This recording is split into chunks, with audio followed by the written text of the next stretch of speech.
আর এ দোস্তরে আমার সরদার ফেরেশতা, সবচেয়ে দামি ফেরেশতা, এই ফেরেশতার মাধ্যমে যেই কালাম আল্লাহ রাব্বুল আলামিন তার নবীর কাছে পাঠিয়েছেন, ওই কালাম কখনো ছোট খাটো কালাম হয় না।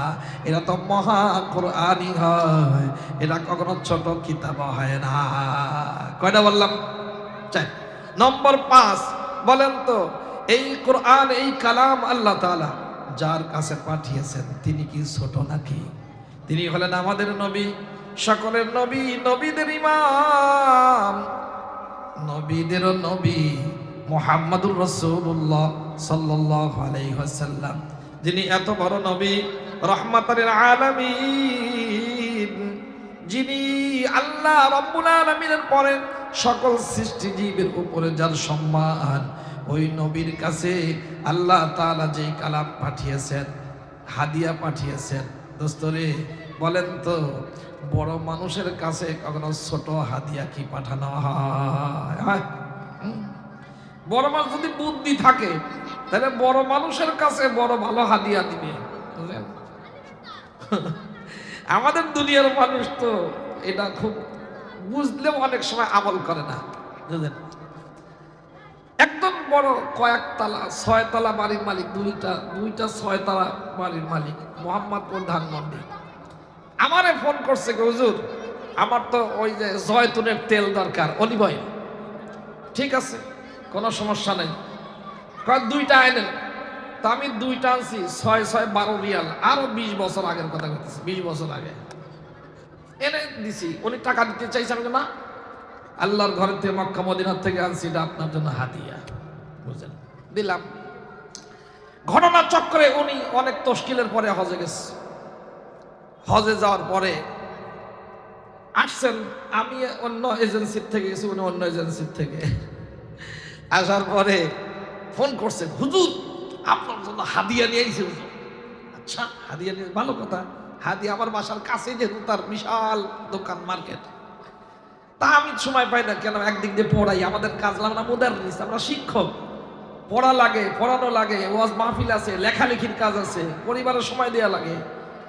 আর তখন মা বেঁচে ছিলেন, মার ওখানে যাইতে হয়, সব মিলে একটা হিজিবিজি। তো খালি বারবার ফোন করে, হুজুর আপনার জন্য হাদিয়াটা নিয়ে যান। ঠিক আছে। একদিন গেছি আমি হাদিয়া আনতে, তো উনি আমার একটা রুমাল দিছে। কি দিছে? রুমাল। তো রুমালটা খুললাম, খুলে দেখি ছোট এতটুকু বাচ্চাদের যে রুমাল আছে, ওটা তখনকার সময় 1 রিয়ালে পাওয়া যেত। কত? 1 রিয়ালে 2টা, অথবা 1 রিয়ালে 3টা, বা একটা সর্বোচ্চ যদি খুচরা কেনে, 1 রিয়ালে 1টা। এইটা নিয়ে আসছে, এটা আমারে হাদিয়া দেবে। তো ওই ছোট বাচ্চাদের, আমার ছেলে হলো তখন মোহাম্মদ পিচ্চি, এরকম ছোট পিচ্চি। তো আমি ওইটা নিয়ে গেছি। ওইটা আমার ছেলে কয়, আম্মু এই বুঝি মানুষে পড়ে, আমি পড়বো না, এটা মনে করছি। কিন্তু আমি অবমূল্যায়ন করি নাই, তাকে বুঝতে দিই নাই, যেহেতু বেচারার জরফে অন্তরে যা কুলাইছে তা দিছে, বুঝলেন? আনছে যেহেতু মদিনা মুনাওয়ারা থেকে, অতএব এটা ছোট হলেও আমার কাছে অনেক বড়, কথা হয় না। আমি মানসিকতা বললাম আর কি, কিন্তু আল্লাহ তাআলা কি এরকম নিচু মন মানসিকতা, কথা হয় না মানে।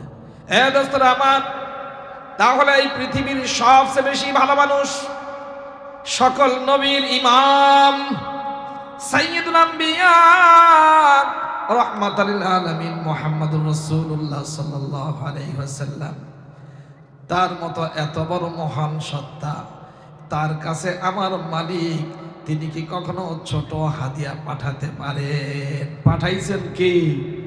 আল্লাহ পাঠাইছেন। পাঠানেওয়ালা যিনি প্রেরক, তিনি কত বড়, আর যার কাছে পাঠানো হয়েছেন তিনি সৃষ্টিজীবের মধ্যে সবচেয়ে বড় মর্যাদাবান।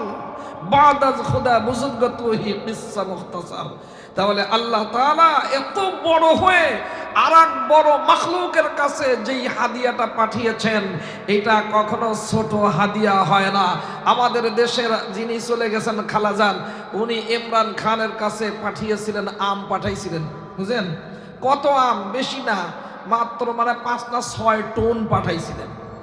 আমরা তো একটাও পাই না, তো যেহেতু ইমরান খানের কাছে পাঠাইছে 5-6 টন, বুঝলেন? নেই 1000 টন, 1200 টন কোথায় ইলিশ মাছ পাঠাইছে, মমতা ব্যানার্জির কাছে, চট্টোপাধ্যায়ের কাছে, আরে পশ্চিম বাংলার মুখ্যমন্ত্রী আছেন একটা, আরে মুখ্যমন্ত্রী তার কাছে, আমার কাছে তো একটাও দেয় না।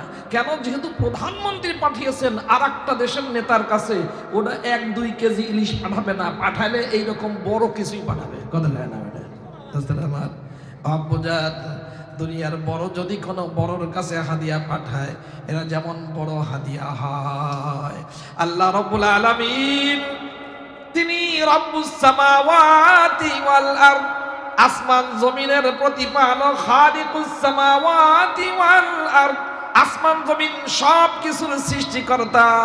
তিনি যেই হাদিয়া কালাম তার নবী, সবচেয়ে প্রিয় নবী, সবচেয়ে মাহবুব নবী তার কাছে পাঠিয়েছেন, এটা কখনো ছোট হাদিয়া হয় না, এটা বড়ই হয়। এই জন্য আল্লাহ তাআলা ঠিকই বলেছেন, ওয়ালাকাদ আতাইনাকা সাবআম মিনাল মাসানি ওয়াল কুরআনাল আযীম। হে নবী, আমি আপনাকে দিলাম 7টি আয়াত বিশিষ্ট, যেটা বারবার পড়া হয় সূরা ফাতিহা। আর কি দিলাম? আল কুরআনুল আযীম, মহা কুরআন আপনাকে দিয়ে দিলাম। সুবহানাল্লাহ। তাহলে আল্লাহর কালাম যে বড়, অনেক বিশাল, অনেক মর্যাদাবান, মহা কিতাব, মহাগ্রন্থ। আপনাদেরকে 5টি কারণ বললাম দোস্তরে আমার। এখন কথা হলো, এত বড় মর্যাদার কিতাব, এটা আমারে কি দিবে, আমি কি পাবো, এটা হলো মূল কাজ। তোমার নাম কি? ফলে পরিচয়। শিক্ষক খুব ভালো, ছাত্র থাকে না। হাফেজ মাওলানা জাকির হোসেন সাহেব মাশাআল্লাহ মেয়েদের মাদ্রাসা জমাইছে এলাকার মধ্যে, সর্বপ্রথম মাদ্রাসা, 500 বলে ছাত্রী, মাথায় নষ্ট। ভাড়া মাদ্রাসায় এত ছাত্রী নিয়ে কেমনে কি করে? আল্লাহ খুব ভালো বলে পড়াইতেছে, এলাকায় সব জায়গায় নাম ছড়ায় গেছে। আবার এখানে মাদ্রাসা, ভাড়া মাদ্রাসা, ও গো সিহারা দেখেই তো শান্তি। দেখেন না সিহারা, এই নাতিপুতি এদিক তাকাও। হ্যাঁ, তোমাও কিছু বলতেছি না বুঝছো। হ্যাঁ, আমার ক্লাসে জিন্দিগিতে কেউ এদিক ওদিক তাকাবে এটা নেই, চলেগা। তো যাই হোক, এই ছোট ছোট পিচ্ছি, 100-র বেশি ছাত্র পিচ্ছিরা পড়ছে। কি সুন্দর পরিবেশ! আপনি 3 তলায় আর 5 তলায় যান, দেখেন কি সুন্দর পরিবেশ। দোস্তরা আমার, শিক্ষক উনি যে ভালো প্রমাণ হবে তার ছাত্র ছাত্রীদের মাধ্যমে, শিক্ষার্থীদের মাধ্যমে সত্যিকার প্রমাণিত হবে। কি বলেন ঠিক কিনা? এই কোরআন মহা কোরআন, এই কোরআন বড়, ঠিক আছে, ইয়ে দিয়ে আমি করব কি? তা আমরা মনে করছি করব কি, এটা দিয়ে খতম পড়ব, এটাই তো আমরা বলি। বাপ মা মারা গেলে তুমি কোরআন তেলাওয়াত করবা, আর বাপ মার কবরে যাব মাফ হয়ে যাবে। কেউ যদি মারা যায় খতম পড়বা, 500 খতম, 500 টাকার বিনিময়ে খতম করে দিবা, ওর জিন্দিগির গুনাহ মাফ। এইরকমই তো আমাদের ওয়াজের সিস্টেম। কি বলে ঠিক না? এ ভাই, এমন এমন জায়গায় খতম হয়, এখন যদিও কমে গেছে, পুরান ঢাকায় বহু আছে, এটার নাম হলো খতম পার্টি। কি নাম? হাকুল্লা পার্টি আর খতম পার্টি, 2টা নাম। এদের কাজই হলো বিভিন্ন বাড়িতে যদি কেউ মারা যায়, গোরস্থানে যায়, আজিমপুরে যায়, যেই দেখে কেউ যাচ্ছে, কয় ভাই আপনি কি জন্য আসছেন? মা মারা গেছে, কবর জিয়ারত করা লাগবে। কয় ভাই আমার কাছে 10 খতম রেডি আছে, 10 খতম আপনারা দিয়ে দিই। ঠিক আছে, খতম প্রতি কয় টাকা? 1000 টাকা দিলেই চলবে। না আমার তো অত নাই, 500 টাকা দিলেই চলবে। 500 টাকায় 1 খতম বিক্রি। আপনারা জানেন না, যেহেতু গাজীপুরের মানুষ তো ভালো মানুষ, এই জন্য এই পেঁয়াজপুস বুঝবেন না, পুরান ঢাকা গেলে, আজিমপুরের গোরস্থানে গেলে বুঝবেন ঠেলা। বুঝলেন? তো কোরআনে কারীম দিয়ে খতম পড়া, খতম করে শুধু দোয়া করা, এই জন্য কোরআন আসছে। কথা হয় না? এ ভাই, এমন মানুষের জন্য খতম পড়া হয়, সন্তান জানে আমার বাপ 1000 কোটি টাকা রেখে গেছে, আমার বাপ তো বৈধ পন্থায় টাকা কামাই করে নাই। এই জন্য 100 হাফেজ সাহেব ভাড়া করে, কায় ওই মাদ্রাসায় 1 লাখ টাকা খরচ করে খাওয়ায় দাও, 10 খতম পড়ে দাও, আমার বাপের জিন্দেগির গুনাহ যেন মাফ হয়ে যায়। কিন্তু দেখা যায় তার বাপ কোরআনও পছন্দ করে নাই, নিজের সন্তানকে কোরআন পড়ায়ও নাই, কোরআনে অনুশাসনের কথা শুনলেই হুজুরের চাকরি ছুটাইছে। কথা কয় না? এইরকম মানুষের জন্য খতম পড়লে উল্টা রিয়াকশন হওয়ার সম্ভাবনা আছে। কি বলেন ঠিক না ভাইয়ার আমার? কোরআনে কারীম খতম পড়বে আল্লাহকে খুশি করবার জন্য, হেফজ মজবুত করবার জন্য, এবং আল্লাহ তাআলার জান্নাতে ৬,২৩৬ তালা জান্নাত পাওয়ার জন্য। কথা হয় না? কোরআনে কারীমের আয়াতের সংখ্যা ৬,২০০ কত? কথা বলে না ৬,২৩৬ না, বলে না ৬,৬৬৬। এই কথাটা মানে কতআন ভুল, মারাত্মক ভুল। কেন? আপনার সব কোরআন শরীফে আয়াতের নম্বর দিয়ে আছে, এই সবগুলো একসাথে হিসাব করলে এর থেকে বেশি হবে না। ৬,৬৬৬ জিন্দিগিতে হবে না, ৬০০ হবে না, ৬৬ হবে না, ৬,২৭০। যাই হোক, তো কোরআনে কারীম এইটা অন্তরে ধারণ এই জন্য করবে যে আমি অন্তরের মধ্যে আল্লাহর কালামের নূর ঢুকাই আমি নুরানি আর আলোকিত মানুষ হতে চাই। দুনিয়াতে এর উপরে আমি চলবো। কিয়ামতের ময়দানে আমি যখন আল্লাহ তাআলা বলবেন, এই ইকরা পড়ো ওয়ারতাকি, চড়তে থাকো, তোমার আখেরি আয়াত শেষ যেখানে, তোমার জান্নাতের ওই তালা শেষ সেখানে। সুবহানাল্লাহি ওয়া বিহামদিহি। তার মানে সর্বশেষ এইরকম ৬,০০০-এর অধিক তালা জান্নাতের মালিক হওয়ার জন্যে এই নিয়তে পড়বে। কিন্তু শুধু মুর্দাদের জন্য খতম পড়বে এই জন্য কোরআন আসে নাই। আল্লাহ রাব্বুল আলামিন এই জন্য বলছেন, ইয়া আইয়ুহান নাস ক্বাদ জাআতকুম মাউইযাতুম মির রাব্বিকুম ওয়া শিফাউন লিমা ফিস সুদুর ওয়া হুদাও ওয়া রাহমাতুল লিল মুমিনিন।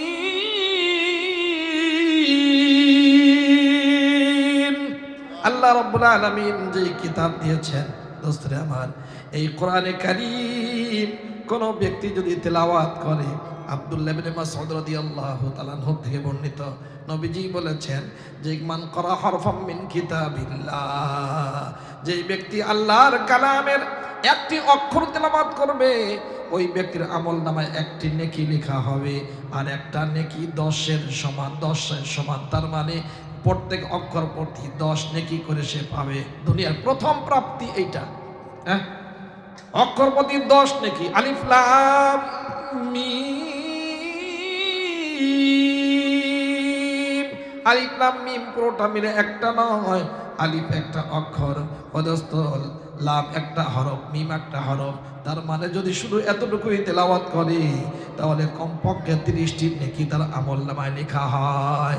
আমরা হিসাব করেছি, যদি কোনো মানুষ 1 পৃষ্ঠা তেলাওয়াত করে অথবা অন্তর দিয়ে শোনে, ইখলাসের সাথে তেলাওয়াত যদি করে, ইখলাসের সাথে আল্লাহর কালামের বড়ত্ব মহত্ব অন্তরে পোষণ করে যদি শ্রবণ করে, কমপক্ষে 5000 নেকি তার আমলনামায় লেখা হয়। সুবহানাল্লাহ। দোস্তরে আমার, তাহলে কোরআনে কারীমের 1 নম্বর ফায়দা এটা ঔষধ। কোরআনে কারীম নিজেই এটা ঔষধ, এমন ঔষধ যে এইটা তেলাওয়াত করলেই সওয়াব। আর একটা কি দোস্তরে আমার, এই দুনিয়াতে আরো ফায়দা দিবে। এই দুনিয়াকে ভালো করবার জন্য, মানুষের অন্তরের সব রোগ ভালো করার জন্য, খারাপ মানুষকে ভালো মানুষ বানাবার জন্য, বদকার নেককার বানানোর জন্য, জাহান্নামী মানুষকে জান্নাতি বানাবার জন্য, সমাজ রাষ্ট্রের অসঙ্গতি দূর করে সত্যিকার শৃঙ্খলা ফিরিয়ে আনবার জন্য দোস্ত এই কোরআনে কারীমই একমাত্র সহায়ক নয়, মূল ভূমিকা পালন করবে। এই কোরআনে কারীম সারা পৃথিবীর কোনো মানব রচিত আইন দিয়ে কখনো সমাজের অসঙ্গতি দূর হয় নাই, জুলুম দূর হয় নাই। সত্যি যদি মানুষেরা মুখে হাসি ফোটাতে হয়, সকল সৃষ্টিজীবের কল্যাণ যদি নিশ্চিত করতে হয়, তাহলে কোরআনে কারীমের অনুশাসন মানা ছাড়া, কায়েম করা ছাড়া দ্বিতীয় কোনো রাস্তা খোলা নাই। দোস্তরে আমার, মৃত্যু ব্যক্তি যখন মৃত্যু মুখে পতিত, পাশে যদি কোরআনে কারীম তেলাওয়াত করা হয়, আরেকটা ফায়দা। 2টা বললাম, 3 নম্বর, তাহলে ওর জান কবজ আসান হয়ে যায়। সুবহানাল্লাহ। হয় না দোস্তরা আমার, কোরআনে কারীমের এমন কিছু আয়াত আছে, এর মধ্যে একটি আছে আয়াতুল কুরসি। আল্লাহ নবী ফরমান, প্রত্যেক ব্যক্তি, যেই ব্যক্তি প্রত্যেক নামাজের পর আয়াতুল কুরসি তেলাওয়াত করবে, ওই ব্যক্তির মধ্যে আর জান্নাতে প্রবেশ করার মধ্যে একটা দরজাই শুধু বাধা, তার নাম হলো মৃত্যু। মরতে দেরি হবে, ওই ব্যক্তির জান্নাতে পৌঁছতে দেরি হবে না। 3টা বললাম দোস্তরে আমার। 4 নম্বর, যখন কোনো ব্যক্তি কবরে যাবে ও দোস্ত, তখন মুনকার নাকির আসবে। নবী নবী সাল্লাল্লাহু আলাইহি সাল্লাম বলেন, এই কোরআনে কারীম তখন তার সামনের থেকে পিছন থেকে দুই চার দিক থেকে তাকে হেফাজত করবে এবং ফেরেশতার সাথে কথা বলবে, দেখো এই ব্যক্তি আমার তেলাওয়াতে ব্যস্ত ছিল, খবরদার ডিস্টার্ব করা যাবে না। সুবহানাল্লাহ। দোস্তরা আমার, সূরাতুল মুলক তামনাউহু মিন আযাবিল কবর, সূরা মুলক যেই ব্যক্তি প্রত্যেক রাতে তেলাওয়াত করে তার কবর আযাব হবে না, কবরের আযাব থেকে বেঁচে যাবে। সুবহানাল্লাহ ওয়া বিহামদিহি। ও দোস্ত, কিয়ামতের ময়দান ভয়াবহ অবস্থান, ওই মুহূর্তে কোরআনে কারীমের সাথে যারা দুনিয়াতে লেগেছিল, কোরআনে কারীমের অনুশাসন যারা মানছে, কোরআনে কারীমকে যারা মহব্বত করছে, কোরআন ওয়ালাদেরকে যারা ইজ্জত করছে, কোরআনের সাথে সব সময় যারা সহযোগিতার সম্পর্ক বজায় রেখেছে, আল্লাহ নবী ফরমান এই কোরআনে কারীম ওই মহব্বত করনেওয়ালা মাননেওয়ালাকে জান্নাতের দরজায় না পৌঁছানো পর্যন্ত তার পিছু ছাড়বে না। সুবহানাল্লাহ ওয়া বিহামদিহি। দুইটা জিনিস সুপারিশ করবে, আল কোরআন ওয়ার রমজান ইয়াশফাআন ফায়ুশফাআন। দেখো এই কোরআন এবং রমজান এইটা সুপারিশ করবে, আর এই দুইটা সুপারিশ কিয়ামতের ময়দানে কবুল করা হবে, রমজান আর কোরআন। এই যে দেখেন, এই জন্যই রমজানের সাথে কোরআনের গভীর সম্পর্ক। যেই রমজান আমাদের সামনে আসতেছে, এই রমজান মাসে আমরা কোরআনে কারীম নিজেরাও শিখবো, অন্যকেও শিখাবো। তারাবি ইনশাআল্লাহ সবাই পড়বো তো ইনশাআল্লাহ। কয় রাকাত পড়বেন? কথা না, তারাবি পড়বেন তো ইনশাআল্লাহ? কয় রাকাত পড়বেন? 20 রাকাত পড়বেন তো? হ্যাঁ, চার মাযহাবে একমত। হারামাইন শরীফাইনে এই গত 4-5 বছর আগ পর্যন্ত এই হইছে, ইমাম বুখারী সারা জীবন 20 রাকাত তারাবি পড়ছেন। কয় রাকাত বলেন না? ইমাম বুখারী সারা জীবন প্রত্যেক রমজানে শুধু এক খতম তারাবিতে দিতেন 20 রাকাত করে প্রত্যেক রাত্রিতে, আর প্রত্যেক রাতে 10 পারা করে তেলাওয়াত করতেন শুধু তাহাজ্জুদে, প্রত্যেক 3 রাতে এক খতম। তার মানে 30 রাতে 10 খতম তাহাজ্জুদে দিতেন কে? ইমামে বুখারী। আর তারাবির মধ্যে সারা রমজানে এক খতম, কত হইল? 10 আর 1 কত? আর প্রত্যেক দিনের বেলায় রমজান মাসে এক খতম করে, 30 দিনে 30 খতম, আর রাত্রে 10 খতম তাহাজ্জুদে, আর 1 খতম তারাবিতে। ইমাম বুখারী প্রত্যেক রমজানে 41 খতম দিতেন। সুবহানাল্লাহ। আজকে থাক, কথা কয় না? তাহলে ইমাম বুখারী রমজান মাস কোরআনের মাস, এই মাসকে কাজে লাগাইতেন। ইমাম মালিক রহমাতুল্লাহ আলাইহি তিনি হাদিস পড়াইতেন। যখন রমজান মাসের চাঁদ উঠত, হাদিসের সব কিতাবগুলো সব গুটিয়ে রেখে এদিক ওদিক বলতেন, এখন আর হাদিসের কোনো তালিম হবে না, যেহেতু কোরআনের মাস, এখন কোরআন নিয়ে ব্যস্ত থাকতে হয়। সুবহানাল্লাহ। ও দোস্ত, তাহলে ইমাম বুখারী তো সহিহ সনদে প্রমাণিত তার জীবনী, আব্বুজান রমজান মাসে 41 খতম দিতেন। ইমাম বুখারীর নাম নিয়ে আমাদের 2-1 দোস্ত আছে, 40 খতম, 41 তো দূর কথা, হাফ খতমও পড়ার তাদের নসিব হয় না। অতএব যারা ইমাম বুখারীর অনুকরণ করবে বা ইমাম বুখারীকে মর্যাদা দিবে, ইমাম বুখারীর এটা মানতে চায়, তাকে তো বেশি বেশি কোরআন খতম করতে হবে রমজান মাসে। রাজি আছেন না ইনশাআল্লাহ? এই জন্য আপনারা এখানে যারা রয়েছেন, আমার আপনার সন্তান যদি আমারই রাখতে চান, সন্তান আমার, দায় আমার, দায়িত্ব আমার, এবং জবাবদিহি করতে হবে আমাকে। অতএব সকল শ্রেণীর মুসলমানদের ছেলে এবং মেয়ে, এদের প্রথম টার্গেট হবে, প্রথম তাদের উদ্দেশ্য হবে, প্রথম তাদের লক্ষ্য হবে আল্লাহর কালামের নূর দ্বারা তাদের আলোকিত করা। যদি সন্তান আমার সন্তান আমাকেই রাখতে চায়, আমারই রাখতে চাই, আনুগত্যশীল সন্তান যদি পেতে চাই, সমাজ রাষ্ট্রের জন্য যদি সত্যিকার কল্যাণকর, সত্যিকার ভালো মানুষ হিসাবে গড়ে তুলতে চাই, পৃথিবীবাসীর মুখ উজ্জ্বল করবে, সৃষ্টিজীবের কল্যাণে কাজ করবে, এমন সন্তান যদি আমি আপনি চাই, যেই কোরআনের সিলেবাস পড়ে আবু বকর, ওমর, উসমান, আলী তৈরি হয়েছেন, আমরাও যদি আমাদের সন্তানদেরকে আবু বকর, ওমর, উসমানের মতো বানাতে চাই, তাহলে সব সন্তানকে সর্বপ্রথম আগে কোরআনে কারীমের সিলেবাসে অভ্যস্ত করতে হবে। রাজি আছেন ইনশাআল্লাহ? এই জন্য নবী সাল্লাল্লাহু আলাইহি ওয়াসাল্লাম বলেছেন, তোমরা তোমাদের সন্তানদেরকে 3 গুণে গুণান্বিত করে ভদ্র বানাও। 1 নম্বর, নবীজির মহব্বত তাদের অন্তরে ঢুকাও। নম্বর 2, সাহাবা একরাম এবং নবীর পরিবার পরিজনের মহব্বত ঢুকাও। নম্বর 3, কোরআনে কারীমের তেলাওয়াতে অভ্যস্ত করো। এই 3 গুণে গুণান্বিত যদি কোনো সন্তান হয়, নবীজি বলেছেন এই সন্তান ভদ্র হবে। আমরা আমাদের সন্তানদেরকে ভদ্র বানাতে চাই না অভদ্র বানাতে চাই? আমরা আমাদের সন্তানদেরকে আলোকিত মানুষ বানাতে চাই নাকি অন্ধকারে নিমজ্জিত মানুষ বানাতে চাই? আমার সন্তান আমার থাক এটা চাই না আমার সন্তান খোদাদ্রোহী হোক এটা চাই? আমার সন্তান আবু বকর ওমরের মতো হোক এটা চাই, নাকি আবু জেহেল, আবু তালেব, আবু জেহেল, আবু লাহাবের মতো হোক এটা চাই? যদি এখন সিদ্ধান্ত আমাদের কাছে, এই যেমন মাস হলো জানুয়ারি, করতে হবে আনোয়ারি। কি করতে হবে বলেন না? মাস হলো জানুয়ারি, হতে হবে আনোয়ারি, এই জন্য সব পড়াবো নুরানি। ঠিক আছে ইনশাআল্লাহ। আল্লাহ তাআলা বলনে ওয়ালা শুননে ওয়ালা, মহল্লাবাসী, এলাকাবাসী, যারা যারা শুনছেন দেখছেন, সবাইকে কোরআনে কারীমের আলো দ্বারা আলোকিত হওয়ার তৌফিক দান করেন। আর মাওলানা জাকির সাহেব যেই সুন্দর মাদ্রাসা করেছেন, আল্লাহ তাআলা এই মাদ্রাসার জন্য আলাদা জায়গা জমি থাকার ব্যবস্থা, ক্যাম্পাসের বিশাল একটি অবস্থান যেন আল্লাহ তৈরি করে দেন। আল্লাহ কবুল করেন, বলেন না আমিন।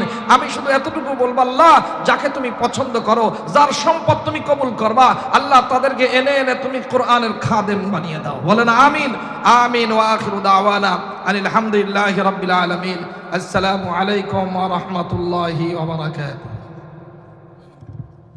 আলহামদুলিল্লাহ।